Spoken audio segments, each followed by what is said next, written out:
to the Milford Township Municipal Building and the Monthly Planning Commission meeting. At this time, I call the meeting of April 1st, 2025 to order. All please rise and join us in the Pledge of Allegiance.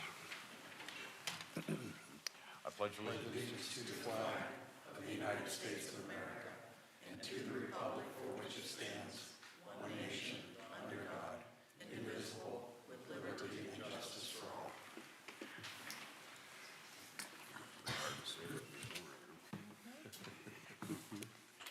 Say that. All right. Before we, please make sure you sign the attendance sheet back there. Next, I would also like to introduce the members of the Planning Commission, our support staff. On my left over here is Mr. Dave Fugate. On my right, starting at the far end, the young lady there is Denise Pizarro, recording secretary. Next to her is Tony Sitter, Pete Cabella, and in the rear is Julie Maggio, the Assistant Zoning and Development Officer. And behind me, the young lady is Lydia Caparosa, the Township Council. And next to her is Matt Waldner, the Director of Planning and Development. And I am Gene Strohmeyer, the Chairman of the Planning Commission. Before we begin, I'll call for a motion to accept the minutes of last month's meeting as written. So moved. Second. Second. Any comments? All in favor? Aye. Anyone opposed? Okay. I can't vote because I wasn't here.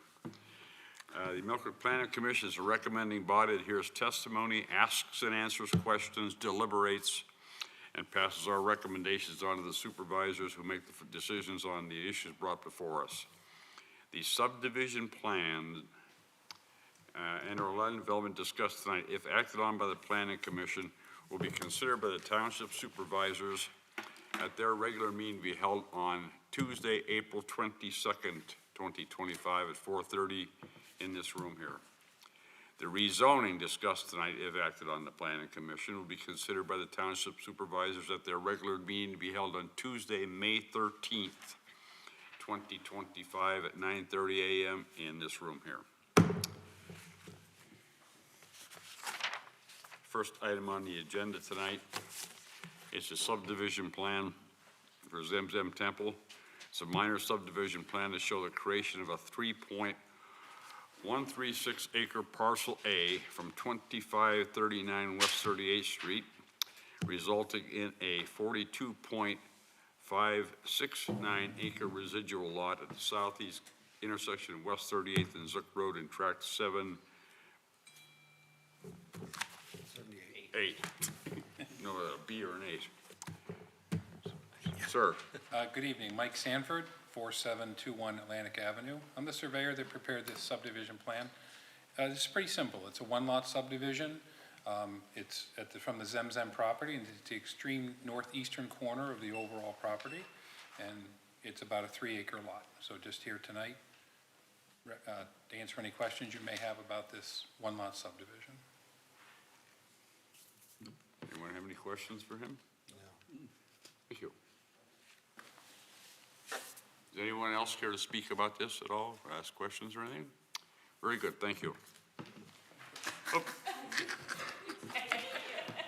Not me.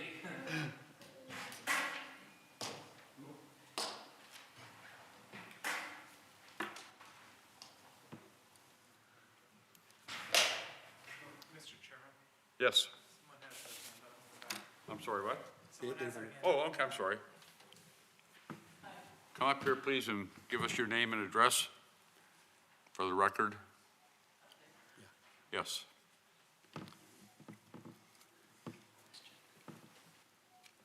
Mara Harris, 3930 Zook Road.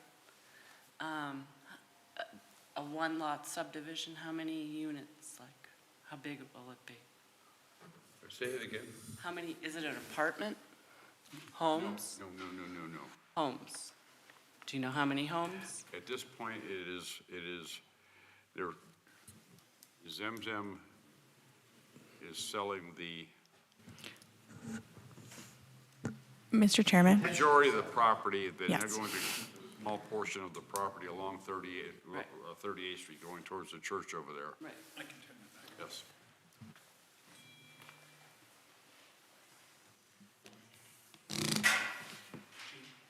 Gene? there is a representative Right, from the Shrine here, if you wanted for.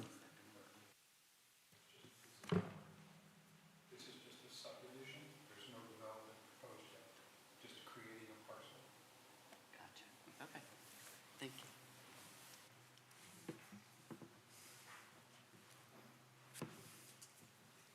Good afternoon. Good afternoon.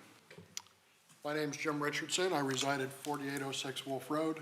My mailing address is 456 West 6th Street. I'm a representative of the Zemzem Shriners here today. I'm a trustee and past president of the organization. And in response to the lady's question, we are severing 3 acres, if approved by Mill Creek Township, solely for the purpose of trying to build another building that we will occupy for our fraternal organization. Okay? Thank you. Thank you very much, sir. Anyone else? Okay. Next item is a subdivision plan. Number 1 for Thomas Colicchio.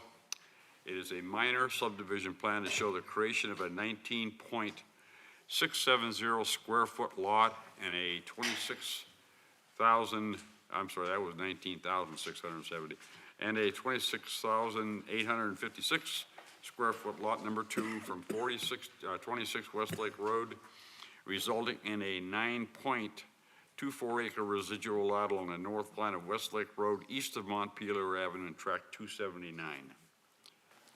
Good evening again, Mike Sanford, 4721 Atlantic Avenue. I'm the surveyor that prepared this final plan. So at a prior meeting, we discussed a preliminary plan that was approved. This is the final plan. Mr. Colicchio wants to create 2 lots, one on Westlake Road and one at the Lake Erie. So this is just a final plan. We call it Final Plan Phase 1, and it's just creating 2 lots at this time. Any questions for Mr. Sanford? Nope. Okay, thank you very much, Mike. Anyone else care to speak? Okay. And the third item on the agenda tonight is Garrett Furman for properties located at 5630 New Perry Highway, consisting of approximately 3.7 acres, now zoned light industrial 1, asking for the property to be classified as MU2 quarter mixed use. Sir. I'm Garrett Furman. I own the company. 3132 El Corto Way here in Mill Creek, I live.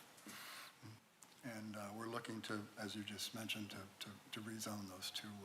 Can you hear back there, hear him back there? Okay, all right. We're looking to rezone those 2 properties from light industry, which we are now. We have a plant there, Furman Brown Tool, which is, we've been there since 1974. The business is actually 77 years old, which is a long time for a machine shop to live nowadays. It was my grandfather, my father's, and mine. I've been there for 52 years. And we're going to close up and sell the property and the facility. So that's one of the reasons that making it from just light industry, trying to sell it as just light industry is kind of difficult in these times right now. So that's why we wanted to change it to the MU2 for that purpose. Yeah. Okay, so your sole purpose in rezoning this, not purpose, but is to sell it? Yes, it is. Okay. You have no plans for the property? You do not, no. No. And we've owned that property ever since we've been there. It was all our property. There's property behind that which we're not changing, but that will be sold with the business too. Yeah, just those 2 small parcels would be, which were actually right on Perry Highway with the company itself, right on the front of Perry Highway there. So I guess a follow-up question. Sure. You don't really need that. You don't, Mike. Well, I was gonna say. Well, it's an occupational hazard, but. Oh, it's, So in terms of MU2 versus MU1, because part of the challenge here is there are no MU2 zoning anywhere close to this property. So the question comes up of spot zoning one place versus another. So understanding your sense of closing the business, looking to market it, what led to MU2 versus MU1 in terms of making that decision of one classification over another. Actually, the gentleman here, the gentleman with the zoning, is it Matt? Yep. Matt? Matt Buzz? Yes, yes. He was the one that actually talked to myself and to Bob Glocke, who's going to be our real estate guy and a friend. And that's what he suggested. That was how they're suggesting. Because I'm not familiar with actually what MU1 is Okay. compared to MU2. I never got a Was list. Milwaukee the one that wanted it as an MU2 as opposed to an MU1? Well, I think we both he and Matt had talked about that in terms of being, that would be the one that they would ask to rezone to, if we The could. one day that Matt's not here. Yeah. Sorry, guys. So I think one of the questions, and maybe the other members of the board want to weigh in on this, is, again, the challenge. I think the closest MU2 is actually in the Mill Creek Mall area versus MU1 is fairly close. It's adjacent, it's that blue. Yeah. So trying to, so like, for example, Paddens would be MU1? Oh, is Patton's MU1? Yeah. Okay, I was not So, aware. so it would, so part of the challenge of this is since it's light industry, now if you wanted to keep that as an option, there's always a possibility of keeping that as a non-conforming use if you went with MU1. But if you're really looking to Well, market. if we go to MU2, I was assuming that also has light industry as a potential too. That's still in there. Correct. Oh, okay. I think, I believe that is correct. Yeah. Well, it was listed on the So, documentation that they sent me. so I think with MU1, in my understanding, I'll ask the staff for any other feedback, is with MU1, you could continue with light industry, but that would be a non-conforming use and would need its own approval as part of the rezoning. Is that correct? Or So the question was to continue on using it as light industry, even if it was zoned MU1? Correct. As long as the current use remains, then it would just continue on as an existing non-conforming use. So you could continue to operate as an industrial building, even though the zoning had changed to MU1, as long as that's continuously happening. If you were to abandon that use for more than 12 months, then you couldn't come back and do an industrial use in the MU1. You'd have to abide by the uses listed in the district. That's probably why I recommended the MU2 then, I would assume, yeah. Possibly, although, my understanding would be is if you, for lack of a better word, sold the company, sold that building to somebody who did want to use it for light industrial, as long as it continues, you could sell the building, it could be used. So it wouldn't be, for lack of a better word, grandfathered just to that business. It's just that gap in time if it didn't. So I guess my sense is trying to, if we're changing the zoning to try to expand that MU1 and make it more consistent as we kind of flow down New Perry Highway. So those would be some of my thoughts of the MU1 is maybe the best option for that space, but other board members may have their own thoughts. You have a better chance of getting an MU1 because an MU2 is spot zoning, which everybody frowns against doing. So you'd be better off to go with MU1. Especially if you're going out to sell, if somebody buys the building, wants to continue doing what you're doing, they're allowed to do that. Now, that would mean anyone else that is considered light industry, like for instance, if we sold it to, first of all, we're not selling the business itself, so we're just selling the building. We're liquidating the business, yeah.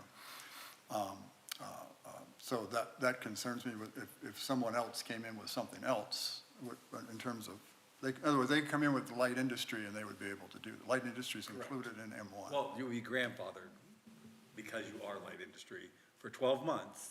If you abandon and don't do light industry within 12 months, you'll lose that availability.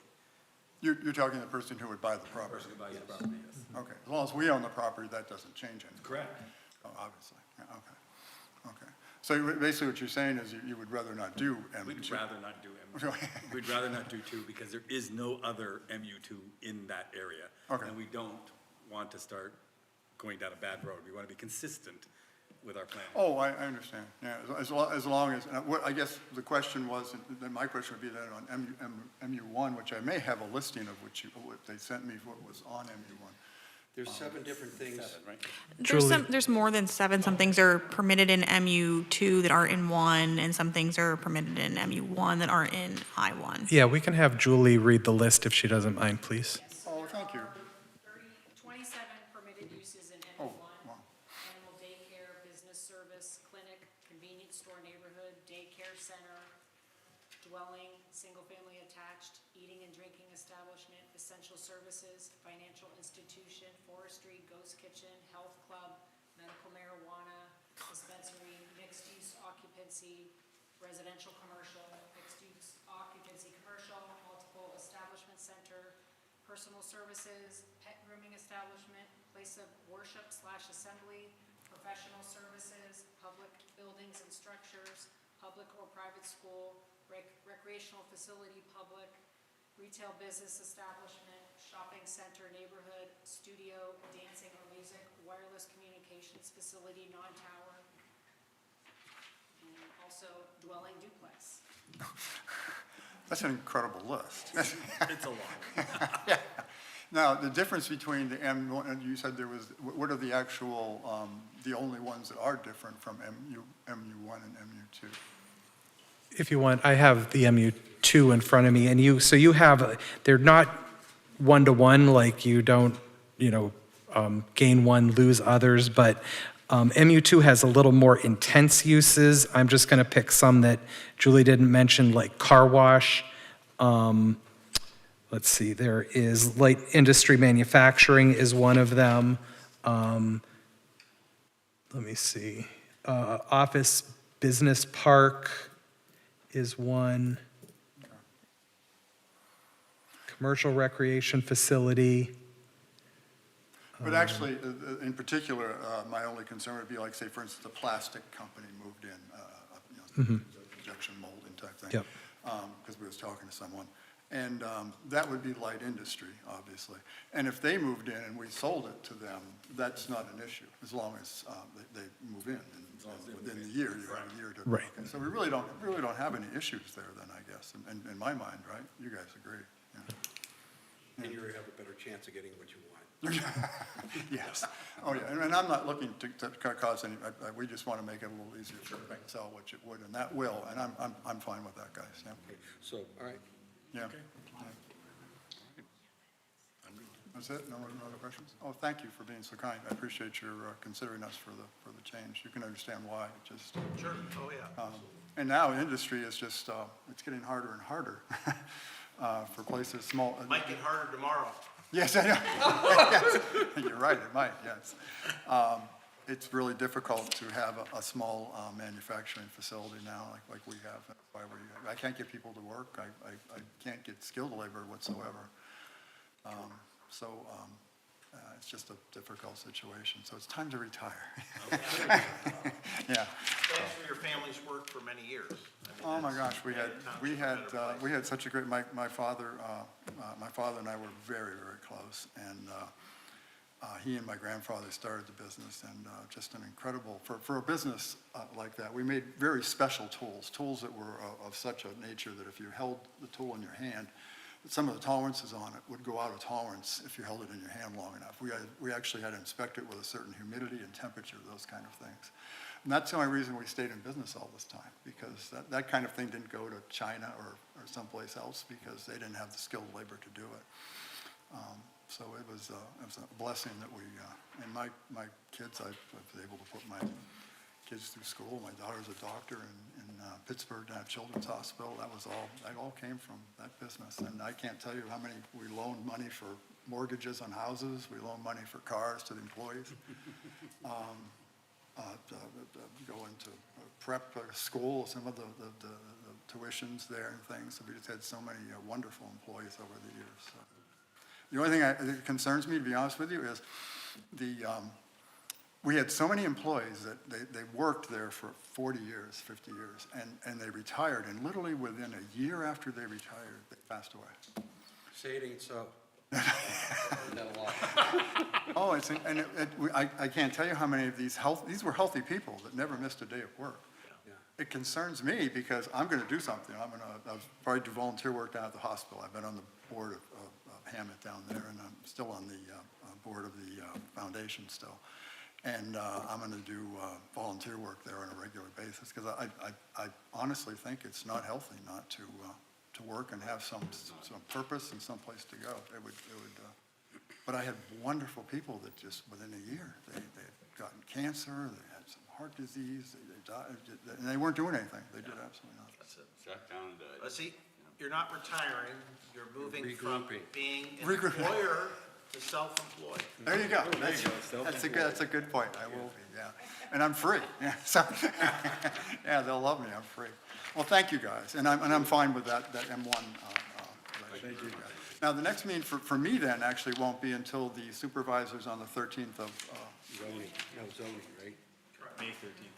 May 13th, yeah, at the 9:31. I mean, I can, and I should attend that, obviously. Yes. Yes, right.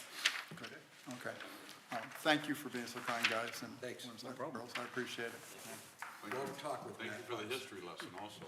Oh, yeah, that's a bit of it. Yeah, it is history. Okay, anybody else care to speak of this, on this? Okay.